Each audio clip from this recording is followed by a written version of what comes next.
Hi, everyone. Welcome back to Toby Talks. I'm your host, Toby Hoy.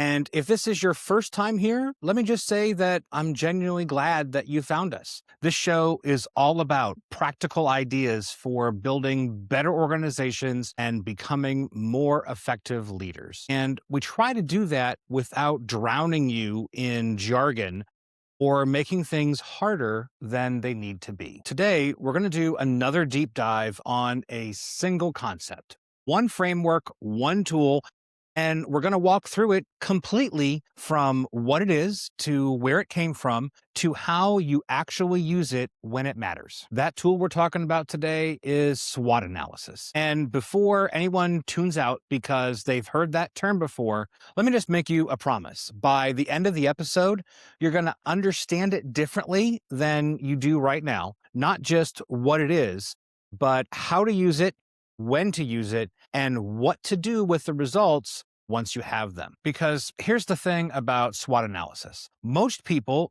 do it wrong, not because they're not smart and not because the framework is complicated. It's because somewhere along the way, the doing became more important than the thinking. People fill in the boxes and then they feel like they've accomplished something strategic, but then nothing changes. And we're going to fix that today. We're going to do that using a very specific and very delicious example. Toby's Taco Truck, a one-man band food truck that specializes in, and I'm not exaggerating here, the finest tacos on wheels. Throughout this episode, we're going to use that business to bring every concept to life because honestly, tacos make everything better, including business strategy. All right. So let's get into it. To really understand how this works, we need to start at the beginning. What is SWOT analysis? When I say SWOT, it's SWOT. And SWOT stands for four things: strengths, weaknesses, opportunities, and threats. The purpose of the framework is to give you a structured, honest picture of where your business or organization stands before you make a major decision. Now, the word in that last thought, structured, is doing a lot of the work in that sentence because here's the reality. Most business owners are already thinking about their strengths, their weaknesses, what opportunities might be out there, and what could go wrong. They're just doing it in their heads and in no particular order. And that's all then mixed in with emotions and hopes and fears and dreams. SWOT analysis takes all of that swirling, unorganized, chaotic thinking and puts it into a container, four specific boxes. And when you force yourself to separate those four things, something clarifying happens. You stop thinking about your business the way you feel about your business, and you start thinking about it the way it actually is. That shift from feeling to clarity is where the value in this entire conversation lives. Now, the framework splits it into two halves: strengths and weaknesses that are internal factors. Those are things happening inside of your business or organization, the things you have control over, or at least some influence over. Are you good at customer service? Well, that's internal. Do you have a cash flow problem? That's also internal. Is your team understaffed? It's internal. Now, opportunities and threats, on the other hand, are external factors, things that are happening in the world around the business that you don't have control over, but absolutely affect you. Is there a new neighborhood development going up a couple blocks away from your regular spot? That's external. Are ingredient costs for your taco truck rising around the industry? That's external. Did a competitor just move into your territory? Also external. The genius of the framework, if I can use that word for something that's this simple, is that it forces you to think about both dimensions at the same time. A lot of business owners only look inward. Things like, what are we good at? What do we need to work on? Other business owners only look outward. What's happening in the market? What should we be worried about? SWOT makes you do both and see how those two dimensions connect. So let me give you a quick visual. Imagine a simple 2x2 grid, a big square with a cross in the center of it. The top row contains the internal factors. The bottom row contains the external factors. The left column is the good stuff, the things working in your favor. And the right column is the challenging stuff, the things that are working against you. You fill in the 4 boxes and you've got your SWOT. So those 4 quadrants, the top lefts are the strengths, what's working for you internally. And the top right are the weaknesses, what's working against you internally. Bottom left are opportunities, what's working for you in the outside world. And then bottom right are the threats, what's working against you in the outside world. That simple grid, that's the whole framework. Genuinely, the value isn't in the complexity because there isn't much of it. The value lies in the honesty and the follow through. And we're going to talk a lot about follow through today because that's where most SWOT analysis absolutely just die. So this wouldn't be a Toby Talk if it didn't have a little bit of history in it, because I think knowing where a tool comes from and how it was developed helps you honestly use it better. SWOT analysis was developed back in the 1960s and early 70s at the Stanford Research Institute. A management consultant named Albert Humphrey led a research project that sought to answer one simple question: why does corporate long-range planning fail so consistently? That may not sound simple, but it is. And what they found was pretty humbling. Most major companies were building strategic plans based on what their leadership wished was true rather than what was actually true. They were overestimating their strengths and underestimating weaknesses and chasing trends that weren't real opportunities for their specific business, and then also dismissing threats until those threats became crises. So the research team put together a planning framework to fix that. It went through a few iterations, as most good things do. And the original version was called SOFT analysis, which stood for satisfactory, opportunity, fault, and threat. And that got refined over time into the SWOT that we use today. By the 1980s, the concept had spread through business schools and consulting firms across the country. By the 90s, it was essentially the standard issue tool for any strategic planning conversation, from Fortune 500 companies to nonprofit boards to small business workshops to a simple taco truck down on the corner of 3rd and Join. The reason it has lasted 60 plus years is not that it's sophisticated. It's the opposite of sophisticated. It's lasted because it works, because it's accessible, and because the discipline that it builds, the honest self-assessment before decision-making, never goes out of style. That being said, history lesson is over. Let's get back to the tacos. And now we get to the part where we roll up our sleeves. We're going to walk through building an actual SWOT analysis step by step using Toby's Taco Truck as our example. Here's a little background on Toby's Taco Truck. It's been rolling for about 2 years. Single truck,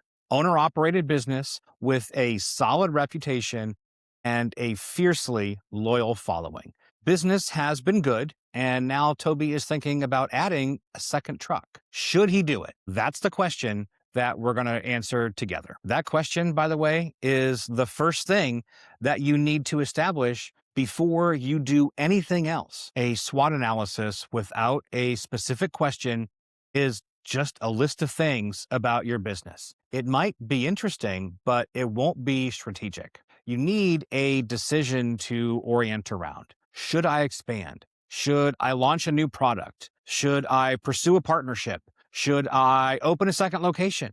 The question focuses your thinking, and it tells you what's relevant and what isn't. Our question today for Toby's Taco Truck is, should I add a second food truck? Everything that goes into our SWOT today will connect back to that question. So let's go through each quadrant. We'll start in the upper left with the strengths. And again, these are the internal advantages that you bring to the decision, the things that you do well, resources that you have, or qualities that make you better than the alternative. Here's the filter that I want you to use when you're building this list. Would a customer confirm this strength without you telling them? If a customer walked up to your taco truck and you asked them, hey, why do you keep coming back? Would their answer match what you wrote down? If that answer is yes, then you've got a real strength. If you're not sure, you need to dig deeper before you write it down. For Toby's Taco Truck, the real strengths might include things like a signature recipe for barbacoa that people genuinely talk about, not to mention the chicharron, or 2 years of operational experience that has taught Toby exactly how the business runs. Number 3 on the strengths list might be a strong local reputation backed up by consistent reviews on Yelp and Google. The flexibility of a mobile operation and a personal brand that has built a genuine community connection. Notice that these are all specific. They're not things like, well, we make good food. That's not a strength. That's an expectation. A real strength is we have a line down the block every Friday because people specifically seek us out. That is something that you can build a strategy around. So we'll move to the top right and get into the weaknesses. And this is honestly the hard one, and I mean that. It's the quadrant where most business owners either skip the real stuff or they just bury it with reassuring and fluffy language. I want you to think about the weaknesses as the things that are keeping you up at night, not the comfortable weaknesses, the ones that you're happy to say aloud in public, the real ones, the ones that you know about but don't like admitting. For a lot of small business owners, and Toby here is no exception, the biggest weakness is the dependence on the founder. If Toby gets sick, the truck doesn't run. That's not a minor operational note. That's a structural vulnerability, and it becomes dramatically more serious the moment that you try to come to scale. For Toby's Taco Truck, honest weaknesses might look a little something like this. The entire operation depends on one person. Number 2, that there might be limited capital for expansion. There's only so much profit margin on a taco. Number 3 could be that there are no documented systems or processes. It's just a wing it every single day. Number 4 might be that Toby has no experience managing employees, which having a second truck would require immediately. Each of those weaknesses directly relates to the question of whether or not to add a second truck. And that's exactly what should happen. Here's a quick test for whether you've been honest enough in your weaknesses section. If your best competitor read that list, would they be surprised by anything? Or would they think, well, yeah, we already know that? If there's nothing on your weakness list that would make you a little uncomfortable to share, you haven't finished writing it yet. Dig deeper. So we'll flip to the positive side, the opportunities, things that are happening out there in the world that you could potentially take advantage of. Market trends, demographic shifts, or gaps in the competitive landscape. New technologies or changes in consumer behavior are all potential opportunities. The key word being potential. An opportunity is only an opportunity for your business if you are actually positioned to capture it. Otherwise, it's just an interesting fact about the world. Here's the distinction that I want you to focus on. A trend is not an opportunity. Food trucks are popular is a trend, but it tells you almost nothing useful. An opportunity is when you can say, here's a specific thing happening in the world, and here's how my specific business is positioned to benefit from it, and here's roughly what I would need to do to capture that benefit. For Toby's Taco Truck, the opportunities might look a little something like this. Number 1, there's a new mixed-use development going up a few blocks away, bringing in potentially hundreds of potential customers to the area within the next year. Number 2 major local festivals are actively looking for quality food vendors and are currently underserved. Number 3 on the list, a local catering company just closed their doors, and that left a gap in the small event catering market. Number 4, the food truck industry as a whole is growing with increased consumer preferences for local street food experiences. Each of those 4 things is specific enough to act on. That is the standard for an opportunity. And our 4th quadrant, bottom right, are the threats. These are the external forces that could hurt your business. Competitors, regulatory changes, economic conditions, market shifts, rising costs. The goal in this section isn't to be Chicken Little with the sky falling, or to catastrophize or scare yourself into decision paralysis. The goal is to see clearly so that you can plan accordingly. A threat you know about is a threat you can prepare for. For Toby's Taco Truck, the threats could look something like there were 2 new food trucks focused on Mexican cuisine that launched in the same city in the past 6 months. Number 2 could be that ingredient costs have been rising, which further compresses the margin on those tacos. Number 3 could be that the city is considering some new permitting regulations that could increase operating costs and restrict available locations. And number 4, that the labor market is tough, means potentially a problem if you've got to hire employees for drivers, prep cooks, and the like. Now, here's something important about threats. Not every threat deserves the same level of attention. A competitor moving in down the street is a real immediate concern. A possible regulatory change that might happen in the next 2 years is worth monitoring, but it's probably not what should keep you up at night. I like to think about threats through 2 different lenses. How likely is this to actually happen, and how bad would it be if it did? Things that have a high likelihood and a high impact, that needs a plan right now. Things with a low likelihood or a low impact, just stop worrying about it. It's not a threat. The middle cases where something is unlikely but potentially devastating, those are worth a basic contingency plan, like an insurance policy that you hope you never need. All right, so we've got our grid, we've got all 4 quadrants filled in, and here is where most people stop. But here is where the real strategic thinking begins. The piece of paper with the grid and the filled in boxes isn't the output.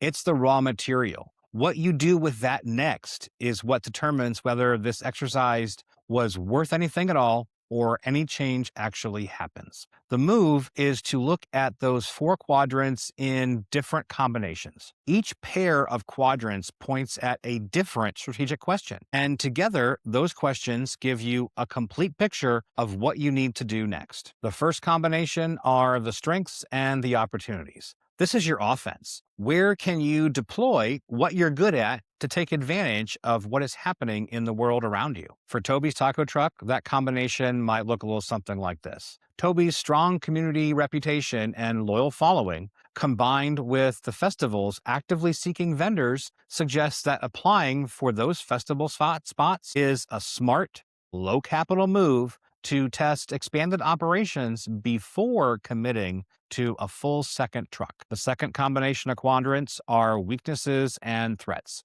This is your most exposed intersection. Where does something that you're already struggling with line up with something coming at you from the outside? For our taco truck, the lack of documented systems combined with the new competition entering the market creates some real vulnerability. If Toby can't eventually replicate what makes his truck great at scale, a well-funded competitor with a better infrastructure could start eating into that loyal customer base over time. The third combination are strengths and threats. How do your strengths protect you from that external pressure? Toby's personal brand and direct community relationship are things that a new competitor can't replicate overnight. That's a moat. Lean into that. More community events, deeper customer relationships, maybe a loyalty program are all smart defensive moves. And the fourth combination, weaknesses and opportunities. Where are you missing the capability to capture growth that's available to you right now? The catering gap left by the recently closed company is a real opportunity, but Toby has no systems, no staff experience, and limited capital.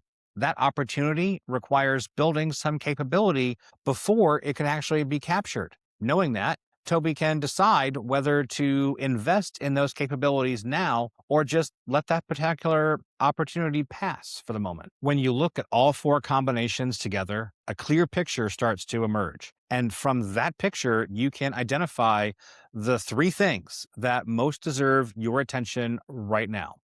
Not 10, 3. For Toby's Taco Truck, after this analysis, the 3 priorities might be, number 1, to spend 30 days documenting all core processes and systems as a prerequisite for any kind of growth. Number two, to begin conversations with the festival organizers to test expanded operations at a relatively lower risk. And number three is to start monitoring the city's new permitting regulations before they become a potential problem. Three priorities, specific actions, real connection to the analysis. That's the output a SWOT is supposed to produce. Before we wrap this up, I do want to run through 5 mistakes that I see business owners make with SWOT analysis, because avoiding those will save you a lot of wasted effort. Mistake number 1 is doing it alone. Your perspective on your own business is valuable, but it's incomplete.